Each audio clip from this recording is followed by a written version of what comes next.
What's going on, guys? It's Greg here, aka NYPrepper. It is Thursday, June 20th, 2024, and I have yet another emergency alert to share with you guys. Right now it is 15:45 Eastern Time here in the United States, and we currently have US nuclear forces on very high alert.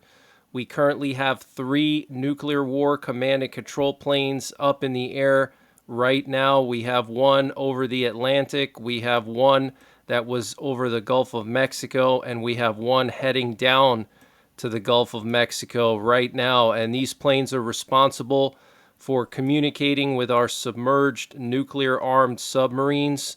They can transmit what are known as emergency action messages, which are nuclear attack options. And that's basically just giving targeting information to our subs. And they can also transmit what's known as the emergency war order or the order to launch nukes. So we have 3 of these planes up in the air right now, and we have one in the Atlantic, which means that this one is transmitting messages to our nuclear armed subs in the Atlantic. We have one that was in the Gulf just about an hour ago, transmitting messages to our subs in the Gulf, and then we have one heading down there right now to replace that one.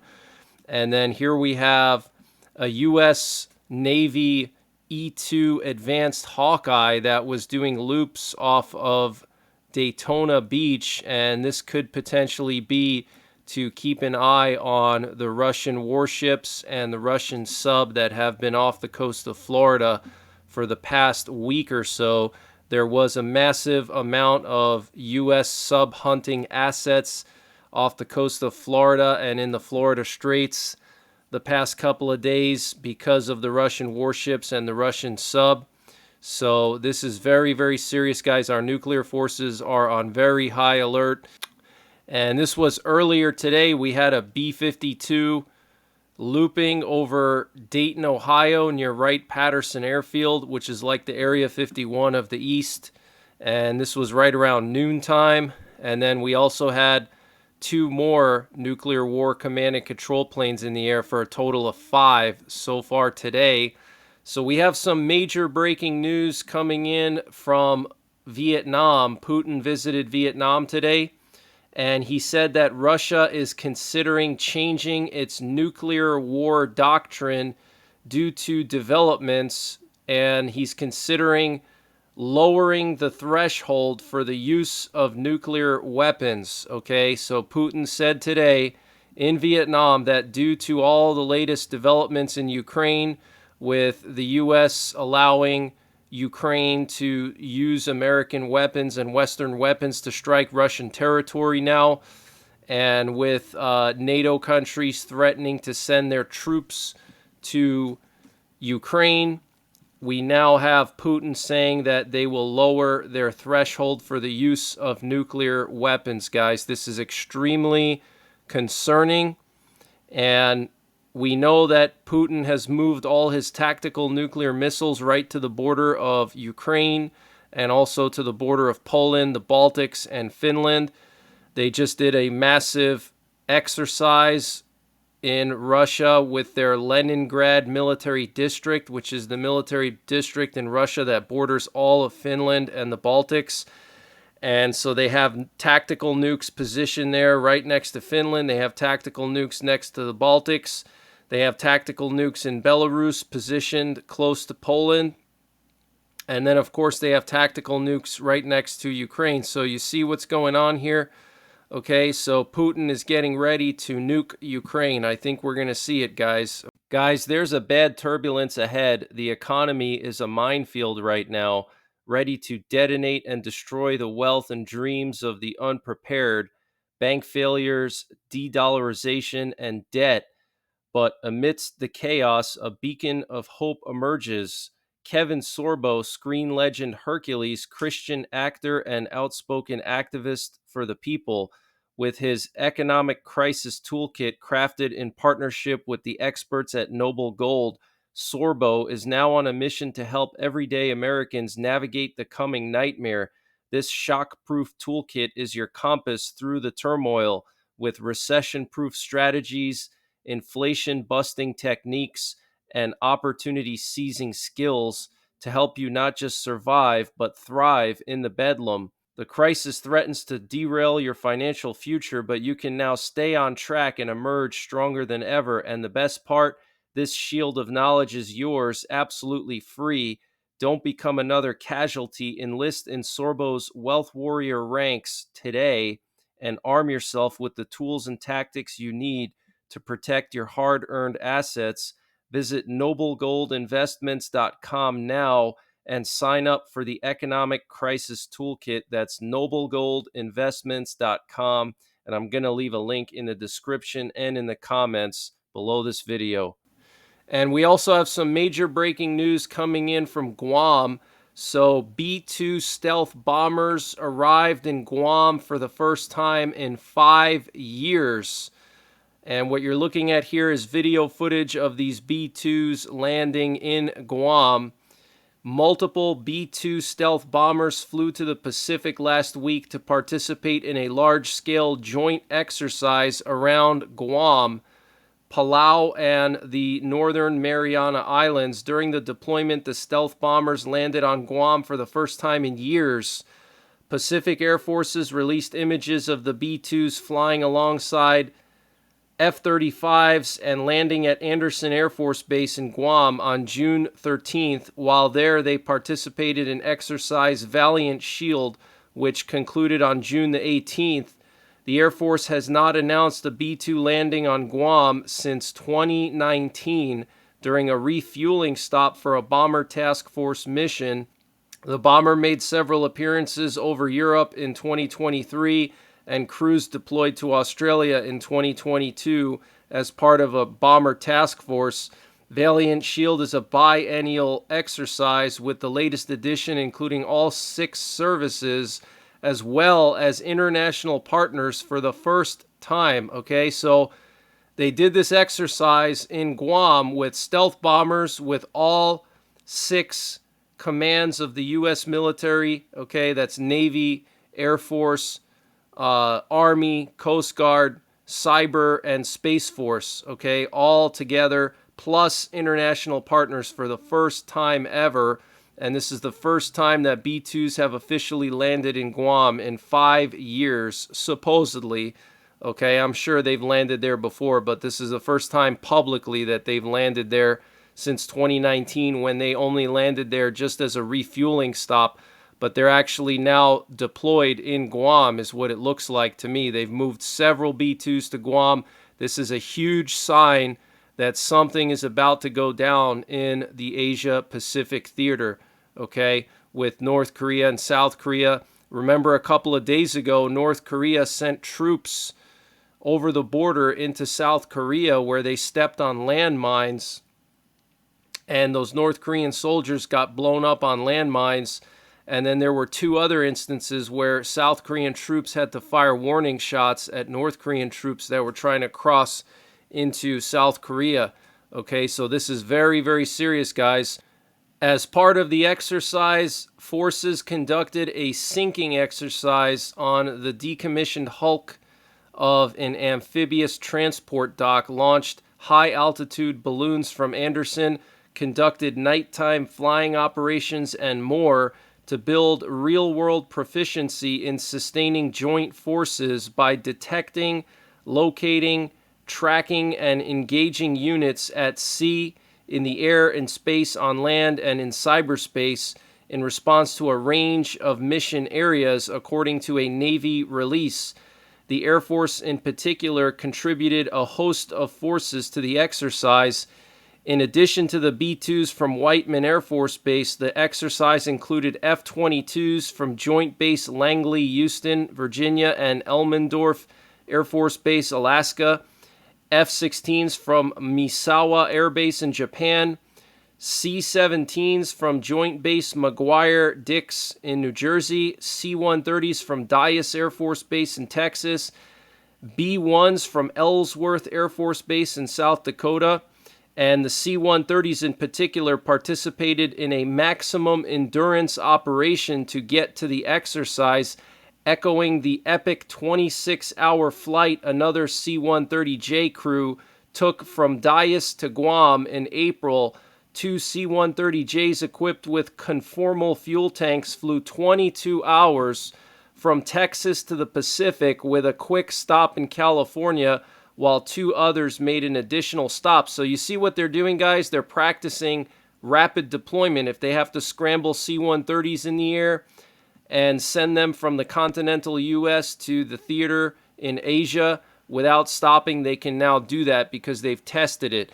Now, why in particular would C-130s be so crucial in this situation? Well, the U.S. military has now developed a palletized missile system where they can now turn these normal military cargo planes into bombers, specifically the C-130s, C-17s, and C-5 Galaxies can all use these palletized missile systems. And basically all they are is missiles that are put on pallets, and the pallets are just dropped out the back of these cargo planes, the C-130s, C-17s, and then the missiles launch from inside of those pallets, and they have targeting information already programmed into the missile. So these would be cruise missiles most likely, or potentially some kind of hypersonic missile, but most likely cruise missiles that have guidance and they just fly towards their target. So these C-130s and C-17s that they sent would potentially be involved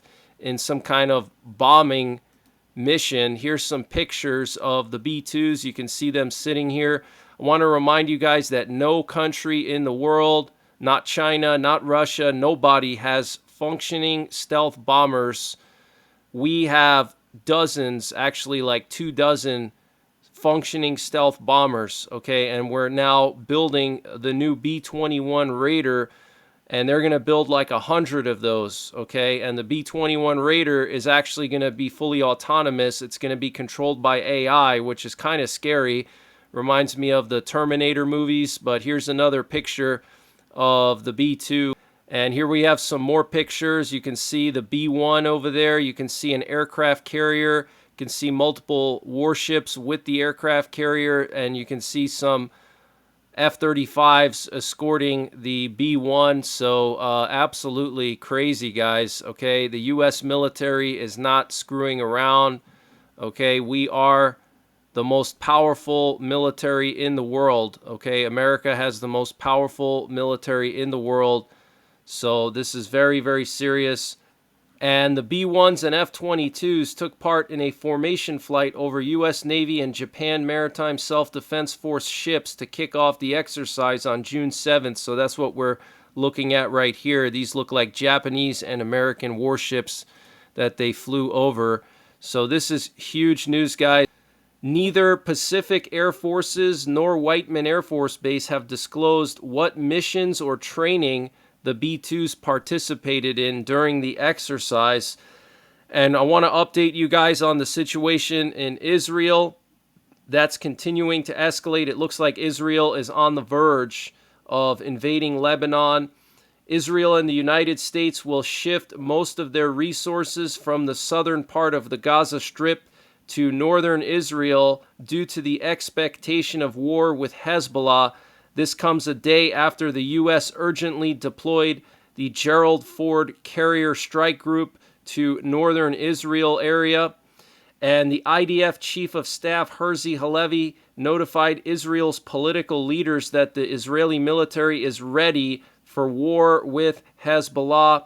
The Northern Front forces have been instructed to maintain heightened readiness due to rapidly evolving security conditions. Okay, so the Israeli Chief of Staff telling the political leadership in Israel that the military is ready to go. We're just waiting on your green light. So that is huge news. And U.S. and Israeli officials have serious concerns that a full-scale war against Hezbollah could potentially cause the Israeli air defense array in the northern part of Israel, including Iron Dome missile defenses, to be overwhelmed by mass missile and drone attacks from Hezbollah. And guys, Israel has been preparing for this war for months. Okay, I've been covering this on my channel the last few months, ever since the war started in Gaza. Israel started stockpiling and producing more of their Iron Dome missiles for their interceptors. They've also been fine-tuning their radars and their missile defenses to better intercept rockets launched from Hezbollah. So they've been fine-tuning and tweaking the air defenses, and they've been stockpiling on the actual interceptor missiles, okay? So Israel has been preparing for this. They've also been preparing for power outages. They've been preparing their civil defense. They've been stockpiling food and water. They've been planning to reroute electricity. They've been setting up generators and preparing for this massive confrontation. And by the way, Iran has threatened to directly attack Israel if they go to war with Hezbollah, okay? So this could really go sideways quickly, but it does appear that this war could be just days away, okay? We know that Amos Hochstein, the top diplomat for the Biden administration with regards to Israel and Lebanon issues, gave a warning to Lebanon that if they don't move Hezbollah forces north of the Litani River by the 24th, which is Monday, then Israel is going to go in and push those forces back with military force, okay? So basically Israel and the U.S. have given their final warning to Hezbollah and Lebanon, and the U.S. said that they would participate in this campaign against Hezbollah. They said that they would commit forces to assist Israel. So this is not just going to be Israel versus Hezbollah like it was, Israel versus Gaza or Israel versus Hamas in Gaza. This is going to be the U.S. plus allies like France and Great Britain plus Israel against Lebanon. And my guess is they're going to try to just kill the leader of Hezbollah, annihilate the entire leadership, and basically probably change the regime in Lebanon. We'll have to wait and see, but this is looking like it's going to be a massive military operation, guys. This is not going to be like Gaza. This is going to be like Gaza on steroids. This is going to be more similar to Iraq, okay? And Cyprus has suspended visas for Lebanon after the Hezbollah leader threatened to strike Cyprus for assisting Israel in their campaign against Hezbollah. And Putin today threatened South Korea after South Korea said they would consider sending military supplies to Ukraine. He said if South Korea supplies weapons to Ukraine, it will not like the answer. I hope they don't do it. It would be a big mistake. Wow. So this is him saying that in Russian, okay? This comes a day after Putin and Kim Jong-un signed a mutual assistance defense pact, a military defense pact, whereby if North Korea comes under attack or Russia comes under attack, North Korea and Russia will help each other out immediately, okay? Putin also said that he would consider sending weapons to North Korea, and the U.S. State Department responded today saying that that was very concerning, okay? So you see what Putin's doing here? He's slowly trying to rekindle all these old Soviet alliances, okay? His alliance with North Korea now, alliance with China, all these communist countries he's forming alliances with. He went to Vietnam today, all right, which is a former communist country.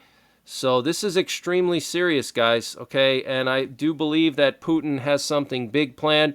I really believe that all these countries are going to make their move simultaneously, okay? That's why Putin first went to China, then he went to Belarus, then he went to North Korea, now he's in Vietnam.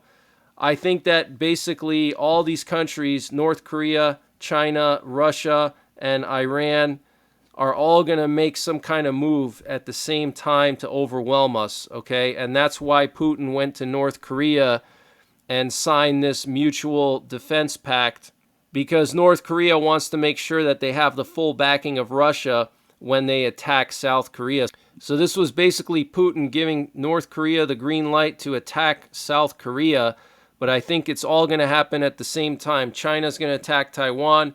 North Korea's going to attack South Korea. Russia's going to start a huge offensive in Ukraine to try to take the capital. Belarus is going to attack Lithuania, and it's all going to happen at the same time to overwhelm us. And the U.S. said that they have made a difficult but necessary decision to reprioritize near-term planned deliveries of foreign military sales to other countries of Patriot and NASAM missiles to go to Ukraine instead. This was reported by John Kirby. Okay, so the U.S. is going to be prioritizing deliveries of air defense missiles to Ukraine ahead of other countries. Okay, other countries are currently waiting for American missiles. Like Poland, for example, ordered like 5 Patriot batteries from America. So all those missiles that Poland is waiting on are now going to go to Ukraine first. And John Kirby said that Ukraine is in dire need of more air defense systems. Tell us something we don't already know. And the reprioritization of weapons systems for Ukraine will not impact Taiwan. Okay, so Taiwan has an exemption. And Mark Rutte, the former Prime Minister of the Netherlands, will be the next NATO Secretary General to replace Jens Stoltenberg. And the Supreme National Defense Council of Romania decided to donate a Patriot system to Ukraine. So Romania is giving an entire Patriot system to Ukraine. And the EU has approved its first ever sanctions on Russian gas. And Gazprom is plummeting right now. Gazprom is the Russian gas and oil company. It's state-owned, and it is at its lowest stock price since November of 2008 during the global financial collapse. It is not recovering. I'll show you guys what it's been doing the last couple of days. It's still flatlining. And Senators Blumenthal and Graham made a renewed push to designate Russia as a state sponsor of terrorism. And Ukrainian drone swarms are now hitting oil and gas targets in Russia today. The Afipsky oil refinery in the Krasnodar region was hit. The Enum oil depot in the Republic of Adygea and an oil depot near Tambov are all under attack today. And there were some kabooms reported in Crimea again today. Northrop Grumman has announced the start of a medium caliber ammunition plant in Ukraine to produce artillery shells for Ukraine. So Northrop Grumman is literally building, or they've actually already built, a factory in Ukraine to build artillery shells for Ukraine. And here we have some video footage of those drone attacks on the oil facilities in Russia. So this is very smart by Ukraine. They're going after their oil and gas, which the Russian economy is dependent on to fuel their war machines. So Ukraine is just trying to sever that flow of money by doing that. Here we have some video footage coming out of the Rostov region of Russia. Some Ukrainian saboteurs destroyed a transformer, which has caused blackouts in the Rostov region. And Vietnam and Russia will increase defense cooperation, according to the Vietnamese government. And the Chinese PLA Air Force pilots are learning to practice airstrikes on American F-35s and F-22s.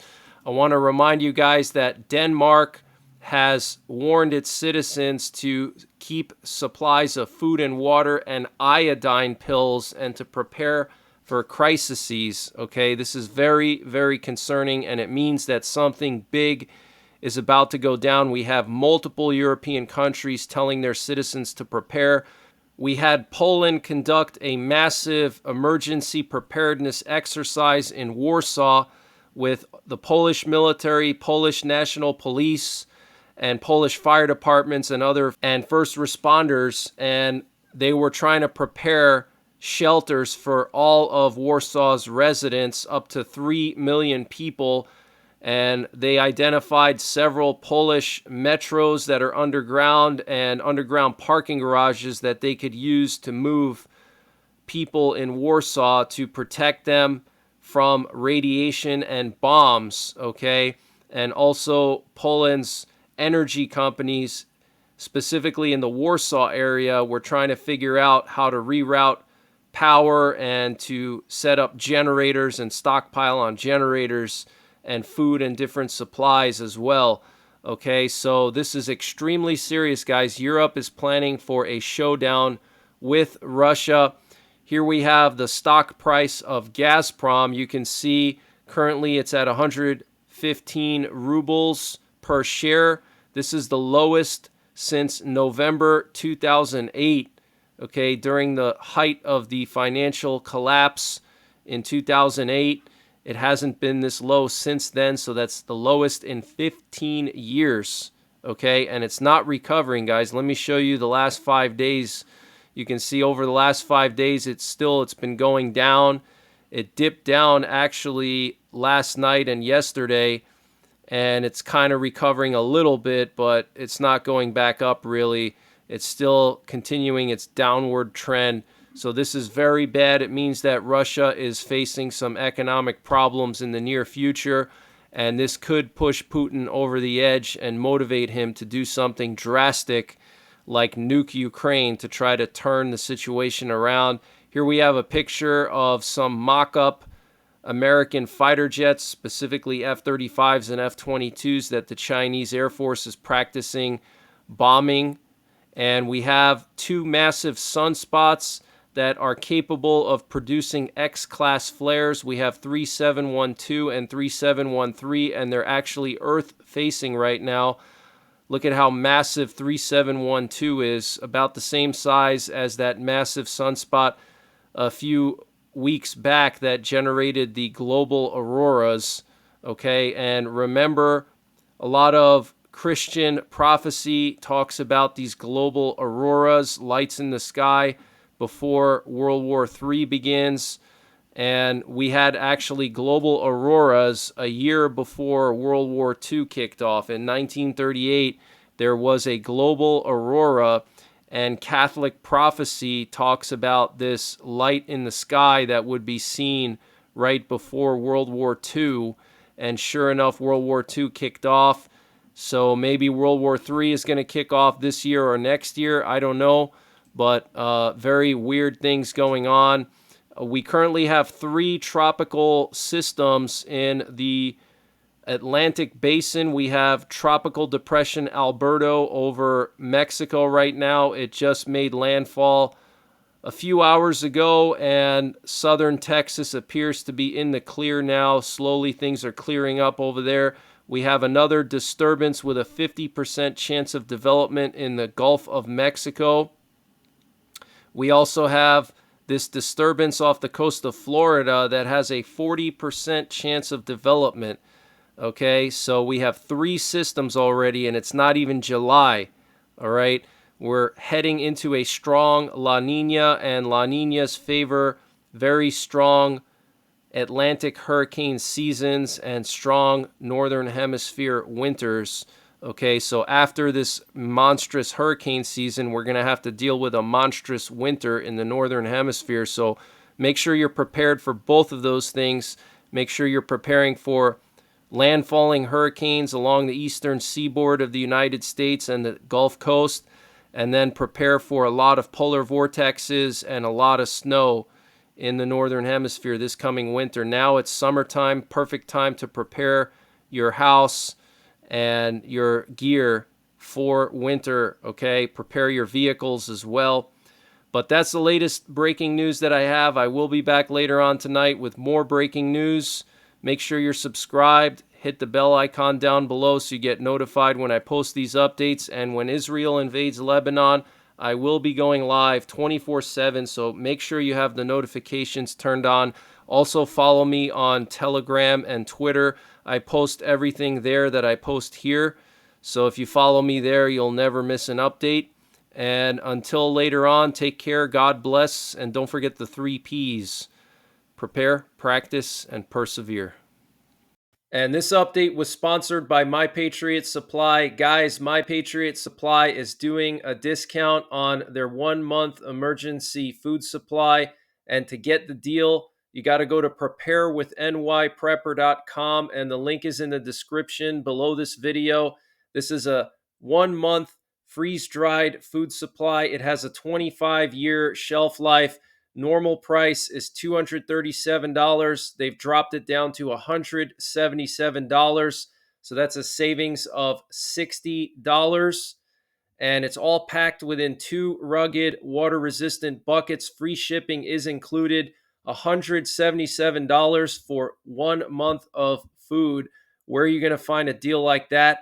They also have a general store, and they're always running discounts in their general store on various prepping and survival items. They have everything from MREs, potassium iodide, to survival seeds.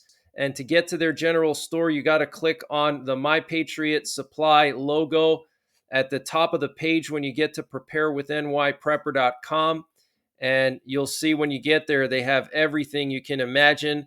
So use the link preparewithnyprepper.com to get $60 off the My Patriot Supply 1 month emergency food supply. That's $180 for 1 month of food, free shipping included. The link is in the description below this video. And also check out their general store. They have everything you can imagine prepping and survival related, and they're always running various discounts there.